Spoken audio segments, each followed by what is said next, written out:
No. But welcome back to World of Warships, guys. Today we're taking a look at the Marco Polo. Should you get it in 2024? Well, I've already answered. The reason why you shouldn't get this ship is many reasons. Mainly down to the ship being bad at almost everything. Maybe that's overstating things a little bit, but I gotta say, the session that I had with this ship went very poorly. I had a very tough time playing Marco Polo. And some of that can be attributed to the Matchmaker. Against super ships these days, tier 9s really do have it tough. Those full up tiers into super ship games are going to be a struggle for any tier 9 ship. But for the Marco Polo specifically, we do lack some tools to be good at range that make it very difficult for the ship to play in those scenarios.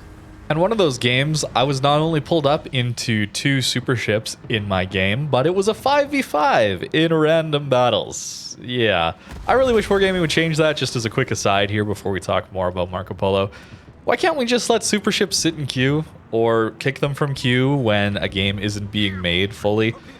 I really dislike how they pull these poor tier 9s and some tier 10s even up into these mostly super ship games that have like a couple ships in them.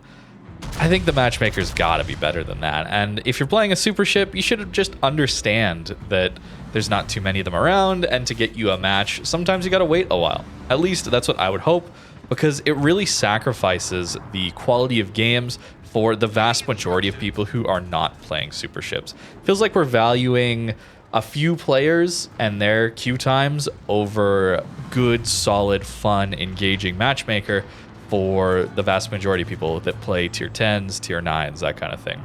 Okay, on to Marco Polo. What even is this ship? Well, as you can see from some of these salvos already, it may not be the best ship when it comes to its main guns. We're getting a lot of broadsides this game. A little far back on that Georgia, to be fair, but we're going to get a lot of broadsides in this game, and you're going to see that the dispersion is not particularly good here. Unfortunately, we have just standard battleship dispersion with 1.9 Sigma. We have 406mm guns, which are fine at tier 9, but they have an extremely long reload and poor gun range. So a big issue with this ship is that you only get that 19 kilometers of range, and the reload on 9 406s is 36 seconds for this ship. You'll also notice that it's lacking on HP, so it's down 10,000 HP compared to something like an Iowa. Does not get an improved heal like an Iowa does. And the armor, well, theoretically decent. I found myself taking a lot of damage into my superstructure. I was surprised, because looking at it in the armor viewer, as we'll do towards the end of this video, it shouldn't be taking much damage, man. It should be more like a Russian battleship, where bow on like that, we're not going to take a ton of damage. Unfortunate, but that's kind of the experience I had. Aiming for this broadside rune here, a little far back, but I was specifically targeting under his turrets there, and I basically got, I mean, most of the salvo was there. Unfortunate to get overpens, but I've found at closer ranges, which is around 10 kilometers and less, on those German cruisers, I want to hit under their turrets, not on the midsection. Typically, I've found that to give me more consistent citadels. This time, though, we do end up with the overpens, unfortunately. We are living this, but just barely. Not even 1 million potential damage in on this one, and I've already used 2 heals, and we're basically out of HP. It goes fast. It goes by real quick, unfortunately. The other thing about this ship, though, is it's actually surprisingly quick. It's not too slow at 32 knots. Taking things like brisk allows you to flank rather well, I would say. And hey, look at that. Finally, we get a citadel on the board after all these broadsides we've been after. Yeah, a little frustrated. But why would this ship, with mediocre to bad dispersion, at least inconsistent dispersion, have only 9 406s and have a longer reload than an Iowa by quite a bit? Well, that's because this ship gets sap instead of high explosive. You're not going to see me shoot it that much in this match. Yeah, we actually don't finish the Iowa there. Pretty sad. You're not going to see me shoot it much in this match because I was essentially just shooting broadsides the entire time. And, oh, what this game could have been damage-wise. Just thinking about it, if I was in a better ship, oh, missed out. Anyways, it's a good showcase of what this ship can and cannot do, mostly on what it struggles with. But that sap is very powerful into more angled targets. It allows you to get a lot of that alpha damage out of armor piercing at much steeper angles. But anytime you have a ship with sap, and there's an option to use it against ships with citadels, and specifically German battleships, the sap won't pen the upper belt, so we're going to use AP. If you can get citadels, if you're shooting at something where the sap won't even pen the broadside, just shoot the AP, it's going to be really, really strong. Otherwise, the sap is going to do very good for you against angled targets where you're not going to get citadels. Let's say I was fighting on Iowa, for example, at maybe a 45-degree angle, at medium ranges, 12 to 15 kilometers, sap would probably do better there than the AP would, most likely, because you're going to get those full pens without the potential of overpenning. That's the idea here, is you have that amazing alpha damage. Here it's over 14,000 damage per shell, and that's of course if it does a citadel, which is pretty rare outside of some very light cruisers at these higher tiers. But the full pens are going to do an immense amount of damage. If you've played against the Laria, you'll know how insane that can be. And I guess that's the gimmick here, is originally this was the highest caliber you could get with sap, because the main line has 381 millimeter guns. So having 406 sap, that was the gimmick. And it's been a little outclassed by Laria, because Laria is not only faster, better concealed, way better dispersion. It gets battlecruiser dispersion, by the way. It's way, way stronger because it also has 457 sap. That means it's going to overmatch through 30 millimeters of armor. But it's a tier higher, to be fair. And Marco Polo's against tier 9s, it can face tier 8s, which it's going to do very well against, as we're seeing here. Even with some mediocre dispersion, every once in a while, inconsistent dispersion, we're still getting some pretty solid damage out of it. The problem, though, is that this ship struggles to survive at higher tier because it has to play a little bit closer. Thanks to that poor range, I think the concealment is not great for this tier either. Something like an Iowa has the sub 13 kilometer conceal. I think it's 12.7, whereas this one gets to 13.2, a little bit rough. Although that extra little bit of speed allowing us to get to the flank of this, which is effectively a Sovietsky Soyuz, a tier 9 Russian battleship. Big citadel opportunity. Yes, yes indeed. Triple sit in on that Russian battleship. Feels good. Feels very good. I was pretty demoralized at the point of playing this game, so I was kind of relieved to get that salvo at least. So the guns can do some solid damage. I think the real problem here is you do give up a lot for that sap. The way I like to look at a lot of these games and a lot of the ships in this game is you have a vanilla battleship, cruiser, destroyer profile for each tier. And at this tier, I'd probably say that's something like an Iowa, right? Where your armor is reasonable, your guns are pretty strong, 30-second reload, reasonable accuracy, and that's about it. Anytime you want to add a gimmick of, let's say, a reload booster, a smoke screen, bigger caliber guns, anytime you do that, you do have to take away something. Maybe it's HP, maybe it's concealment, maybe it's dispersion. That's typically how I view ships balanced in this game. And to get sap on this ship, you just have to give up so much. And I think that's the real problem here is if this ship had the HP, let's say Lepanto HP, which is 75,000. You don't even have to go up to 79 like an Iowa. 75,000 HP and give this a little better concealment. I think this would go actually rather well. Something like a Roma is well liked by a lot of people. If you've managed to pick up the Littorio for that insane 80% off, I think was that last month or something like that, you'll know it does pretty well, but that's because the ship is able to stay at closer ranges thanks to its concealment, and that ship is quite tanky.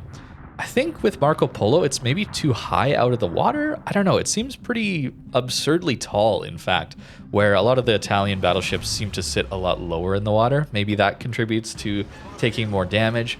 But the HP pool here, combined with that a little worse concealment, means it does not play like a tier 9 Roma, in my experience. It's much, much worse than that.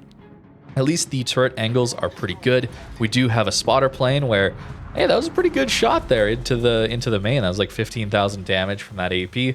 Pretty good. I think I'm going to swap over to the sap, yeah, and we'll see what the sap is capable of. It's something where I'm going to shoot AP a lot out of these sap battleships. The more I play them, the more I realize with the battleships in particular, The AP is still your main ammo type, I guess, where the sap is just there if you're not in a position to hit a broadside. Whereas with the cruisers, like Venezia, the sap is your main ammo type because it just does such consistent, amazing damage.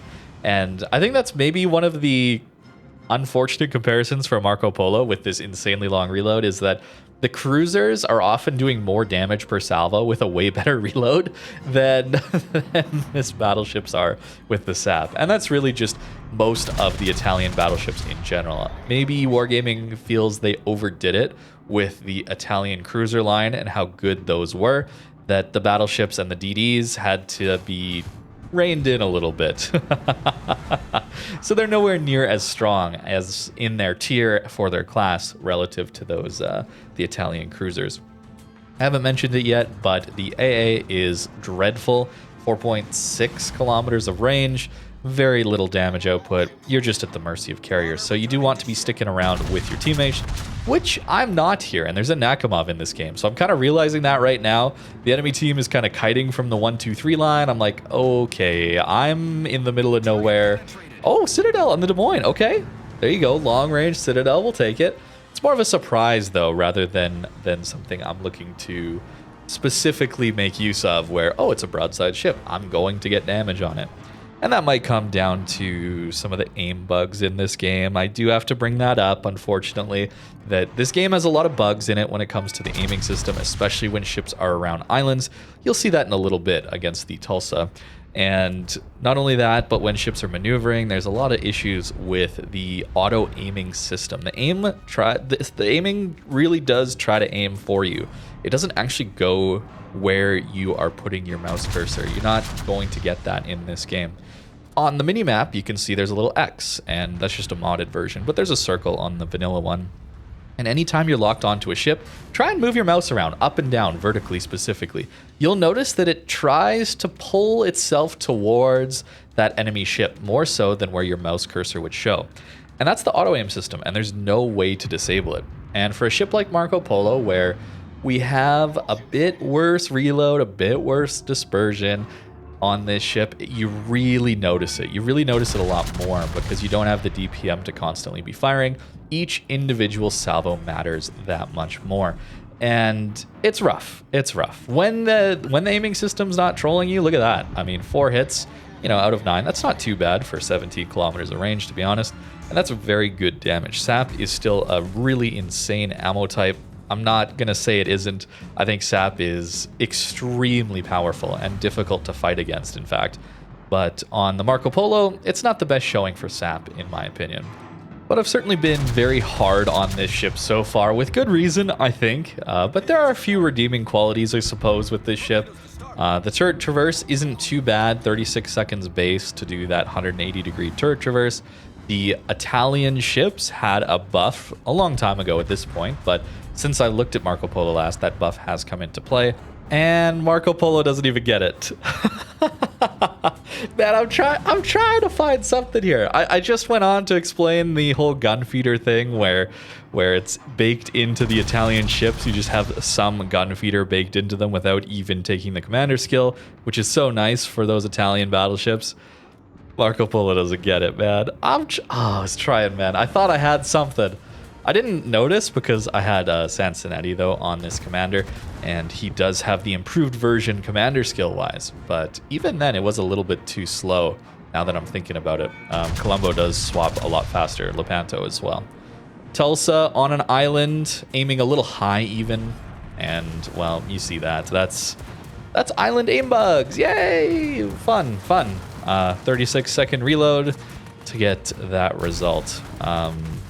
It's just a battleship thing in general. It's just a feature of this game, and it's unfortunate. But you really notice it on something like a Marco Polo, which doesn't have the shell volume to make up for that, and nor the reload, really, to make up for that either, where you're shooting more often.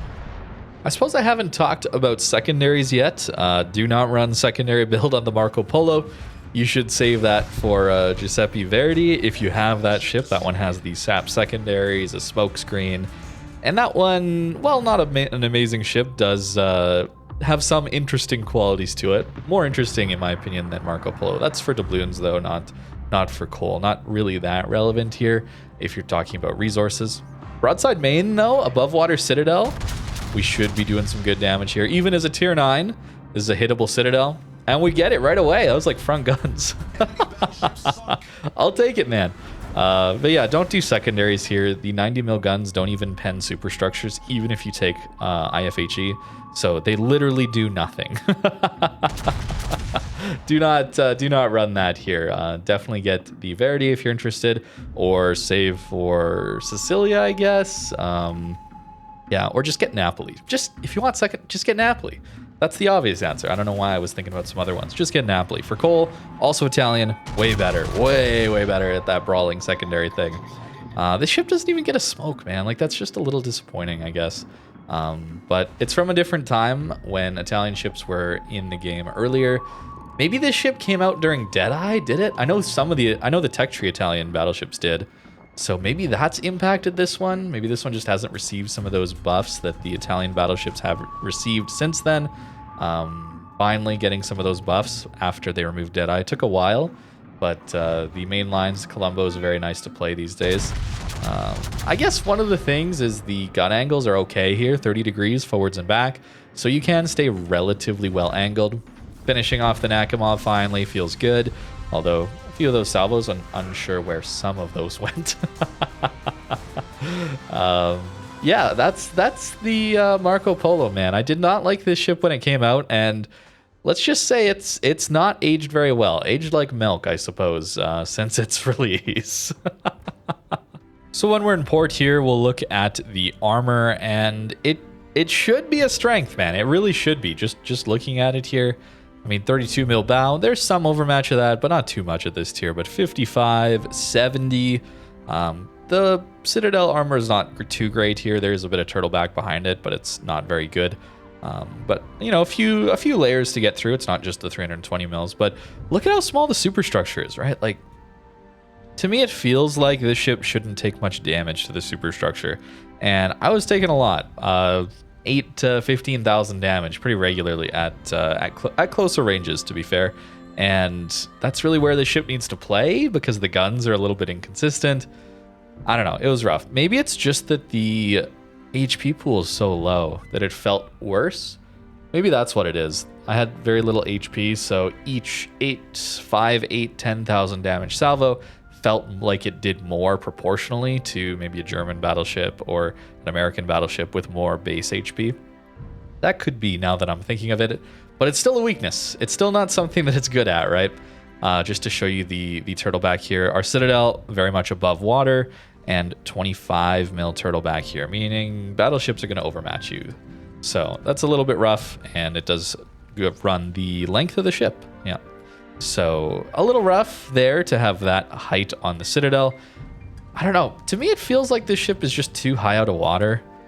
You know, looks are subjective, of course, and I know people do like the Italian ships in general, but to me, this one's just too high out of the water. It looks like a bit of a floating bathtub to me. That's not maybe that's going a little too far, to be fair. But look at how low in the water Lepanto is, man. It just seems, I don't know. It just seems a little bit nicer that way. And gameplay wise, it means there's just less of your ship to hit, right? So I don't know. The heights just it feels like if it was a little lower in the water, a little better concealment, a little more HP, right? I mean, Lepanto's got 75, right? I don't know.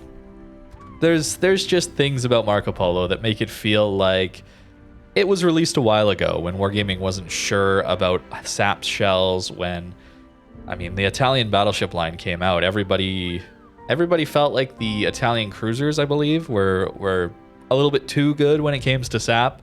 So then the battleships, they really toned it back while still keeping that unique flavor of Italian ships with SAP. And Marco Polo feels like it was caught right in the middle of that, where it hasn't received those buffs that some of the others have, right? If I just show you Lepanto here, look at it. It's got 22.8 second shell swapping time. And if I just move the commander over here, Marco Polo swapping time 36 seconds, right? If it had that buff, maybe I think it could do with a little better accuracy for having such a poor reload. Now you should take maybe reload mod. Notice I don't have it here. Well, going against super ships most of the time made me want to run range because we only have 19 without it. And man, it's tough. The ship is very, very much pushed to the limit when it comes to effectiveness at 19 kilometers there when it's in those up tiers into super ships. So comfort wise, I ran range, but then your reload sucks. You're not really doing much damage. Like, I don't know. It's very, very challenging to find the correct build for this ship because it's not the best ship. I suppose the range upgrade helps with dispersion, like a tiny bit. It's not very noticeable, but maybe that's a reason to go range as well. You have to go aiming systems. Yeah, it's a rough one. It's a rough one. Here's a bit of a build I was running. You know, I'm not necessarily going for super heavy AP because I want to be shooting sap some of the time, and it's not helping that. Maybe I should have gone for it. I was running improved repair party because this skill can do okay with less HP ships, right? The less HP you have, the more times you activate the repair party consumable time, as it's and whenever you get potential damage that equals your hit points, then you get a 0.8% consumable reload time on your repair party. So that should help, right? And with this upgrade, 2 million potential damage should be doable to get you the 5th heal. I don't know. It was tough. This battleship was very tough to play, and I do not recommend you get it. I think there's plenty of other better ones, and I'm going to be very direct with this one. There's no, like, maybe if you're interested in a certain play style, like a brawler. No, this is not it. And compared to even some of the other coal battleships, which I don't think the coal battleship lineup is all that strong these days, it still feels pretty low down on that list. But I'll look at that towards the end. Once I've gone over all of these coal battleships, I'll rank them, tell you about the comparisons between them. But this one ranks pretty far down. But let me know what you think in the comments down below, because that's going to be the end of this video for me. Thank you very much for watching, and have a great rest of your day.